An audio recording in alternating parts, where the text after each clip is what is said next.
So one of the key challenges for the Aries 1X was we had the folks at Langley who had very much a strong research background and also a flight test background with X-43 and some other areas. We had the space flight centers, Marshall Space Flight Center, JSC, KSC, who were used to doing shuttle and station and those kind of areas. We also had Glenn Research Center, and then does a lot of areas in power and also research. To put all those together into one team was challenging. It really was a learning process, one that we continued to work at all the way through the mission. And that was probably one of the hardest things, was to take all these different people and all these different cultures, to use that word, together and make sure we end up on the same page. When you're bringing a team that comes together from multiple centers and multiple organizations, you've got to start off with building relationships. And you've got to recognize that all the folks that are coming, that they come with different backgrounds, different cultures, different languages, because everybody does things a little bit different at each center. And so you got to recognize that, and you got to spend a lot of time up front together, because you've got to get that relationship going so that you'll get that trust, you'll get that common language, you'll get that common bond, whether sometimes it becomes the mind meld. It takes a good year to 18 months to get that to happen. Early on in 1X, we were spread out everywhere. We were doing quite a bit of traveling between each other, as the centers and all were starting to come on. But it was trying to get the team defined, what this mission was going to be about, getting that defined. We spent time doing that, focusing on that more so than kind of focusing on the relationships between us. Actually, building the hardware for the flight test gave great benefit, everything from training the engineers, many of whom at Langley had never had any experience in building hardware and flight testing, to once we came down to Kennedy and started integrating the hardware, working with all of these excellent people from other centers and learning their approaches and techniques. I think all of those together helped us get a better test program. There was some culture shock once we arrived at Kennedy. It had been anticipated, and they had actually even held Kennedy 101 classes to try to educate other centers on what to expect. But I don't know if we appreciated how different the operations were there, and they appreciated how different they were from our centers we were at. So it was a little more trying than it could have been, and I think engaging in that effort earlier and using some of these people who are experienced at it from Aries 1X to be able to get that message across to others at their center would be helpful. The KSC 101 class, it was a mandatory class for all personnel who are working at Kennedy. I believe they learned in their approach how to teach it better to us, and as we were there longer, we understood what it was they were trying to teach us. So again, next time around, I'm sure we can handle it much more smoothly. And we have a bunch of examples that we could give, relative to that. The key one was just our language and how we would say integrated testing, a simple phrase, which most people know what it means. Well, everyone knows what it means to them. We would have these arguments, these intense discussions about what does that really mean? Who's responsible for integrated testing? Is it the integration role of SE&I? Is it the KSC guys who put the vehicle together and, quote, integrate the vehicle? That roles and responsibilities really became hard when we realized that we were talking past each other, and not just at a meeting. For years, we'd be nodding our head, understanding what we're talking about, and then a month later realize that we're not really communicating. So do not underestimate the lingo that we use within the agency, and how confident we are we know what that means, because we don't when we talk cross-agency or cross-centers within the agency. We had a requirements derivation and verification process, and we had a dozen different meetings, face-to-face, all walked away with a handshake as to what we're going to go do, how each group was going to do their work, and we thought we had everything in the box. And then a month later, we realized that we were still not meeting eye to eye, and we do it again. And here's what you mean. And it wasn't until the very end, very towards the end of the project, that we understand we just fundamentally had a different understanding. And if you say the same word to me, I say to you, our brains kind of process it in a way that put it in context that we understood. And so to do it again is don't underestimate how much it takes to communicate even simple concepts and communicate by examples. When you're defining a term, make sure all parties that are that have a stakeholder in that term understand the definition. I mean, early on we had the KSC guys would go to a meeting, would say, well, what are your requirements to like a Glenn Research Center or Langley, who are designing, elements for us to put together down here, and they'd say, well, my requirement is it's going to be X feet high and X, Y feet wide, and it's going to be able to, and we're like, no, you don't understand, that's not what we're talking about. It took us, probably, I don't know how many meetings and how many hours where we had to just say, no, we mean, what is your test requirement? How are you going to assemble this? How are you going to test it? What's your pass-fail criteria? It's simple things like that, and we would be talking past each other for hours in some meetings where they just didn't understand our terminology, and we didn't understand where they were coming from either.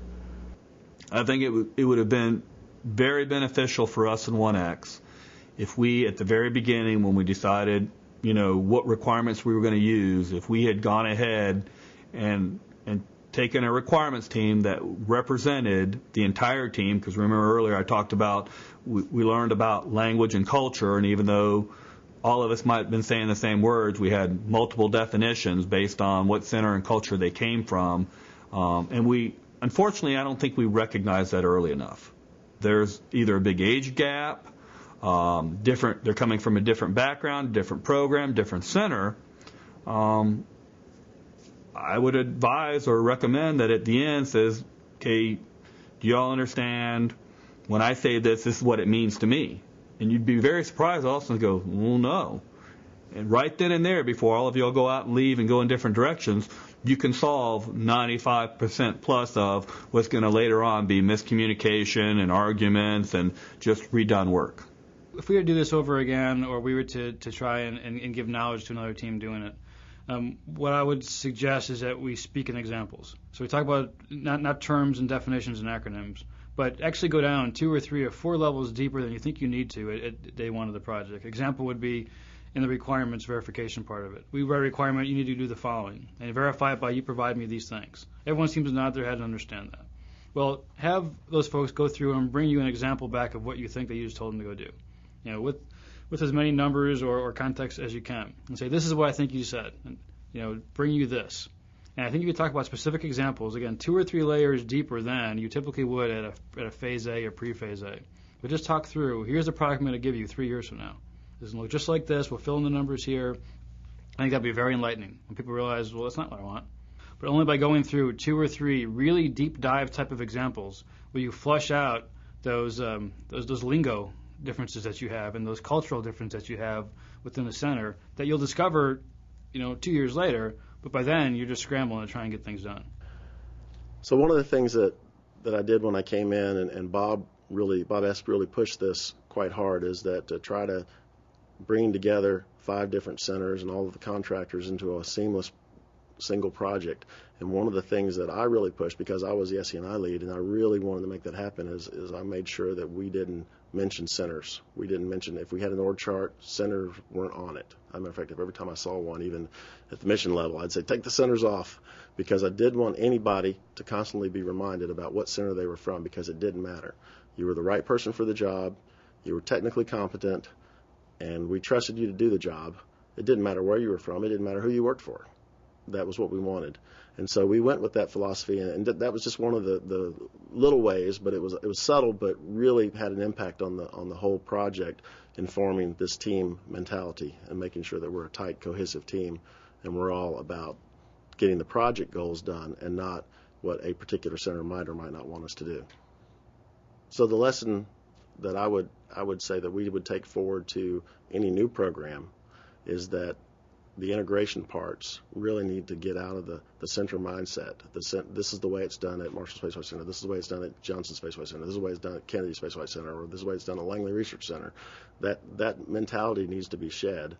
You're going to bring together an entire system, and you're going to have to come with a system mindset and a system set of organizational goals and standards that you're going to follow as a system, irregardless sometimes of the center wants and needs. Sometimes you might have to go back to your center and say, hey, I'm not going to do that because this is what we're doing, and say to them, tell me I'm wrong. Prove to me that what we're doing is incorrect. We'll be happy to do it the correct way. That's what we want to do. But you got to show me where it's incorrect, that we will fail. And that was really one thing that 1X was really critical, is that people weren't allowed to just say, I don't want to do something a certain way. They had to bring evidence to the table. They had to bring data. They had to show where we would have a failure, where something would happen, something would break if we didn't do it this way. One of the biggest lessons that we learned on Aries 1X while doing the ground processing is that there are differing level of assumptions when determining roles and responsibilities due to the cultures. I think one of the biggest challenges that we faced was having these melding of cultures coming with differing level of assumptions for what their role and responsibility would be once the hardware actually arrived at the launch site at Kennedy.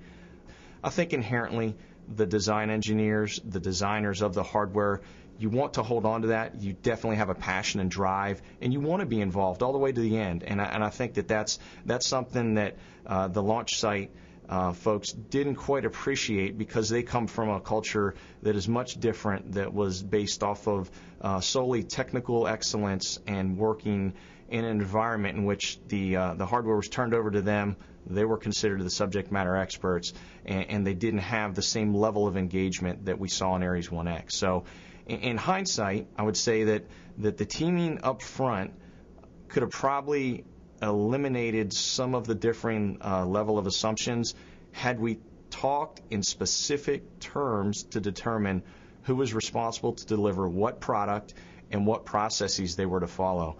It seemed to center around a common void of, well, I signed the requirements, we signed the drawings, it's in there, so I agreed. But the devil seemed to be in the details, because when it actually came time to implement the requirements, implement the drawings, and go actually assemble the vehicle, there was some level of disconnect, and that seemed to be a level that we worked through, but it wasn't without severe pain, and that was the learning curve that we all experienced. But once we got that level of trust and we ironed out some of those disconnects to say, well, when we're actually on the floor and we're building the hardware and assembling the hardware and integrating the elements together, here's what's happening, here's your role, here's what I need from you, what do you need from me in return to ensure that you understand I'm implementing your requirement properly.